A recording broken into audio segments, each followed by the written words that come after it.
Hi friends, ఇంట్లో దోశలు చేసి చాలా డేస్ అయిపోయింది. డేస్ కాదు, మంత్సే అయింది. 3 మంత్స్ అయింది దగ్గర దగ్గర. బయట దోశలైతే ఎవ్రీడే తెచ్చుకొని తిన్నా ఏం బోర్ కొట్టదు నాకు అండ్ అలాగే ఇంట్లో వాళ్ళకి. కానీ ఇంట్లో చేసే దోశలైతే ఒకరోజు తిన్నాక నెక్స్ట్ డే ఓకే అనిపిస్తుంది. ఇంకో నెక్స్ట్ డే అయితే అస్సలు మళ్ళీ దోశలేనా అని బోర్ కొట్టేస్తుంది. ఇప్పుడు 3 మంత్స్ తర్వాత నేనైతే నిన్న దోశలు చేశాను కొబ్బరి చట్నీతో. చాలా రోజుల తర్వాత తిన్నాం కనుక టేస్ట్ అయితే అమేజింగ్గా ఉంది. గ్యాస్ మీద ఏంటి అలాగా అనుకున్నారా? దానికి ముందు అన్నం వండేసాను.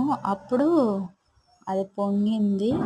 ఇంకెలాగో సండే కదా, మిగతావన్నీ అంట్లు అవన్నీ కడిగేసిన తర్వాత మొత్తం గ్యాస్ అదంతా క్లీన్ చేయాలి. రోజేమో క్లాత్తో తుడుస్తాను, తడి క్లాత్ వంట అయిన తర్వాత.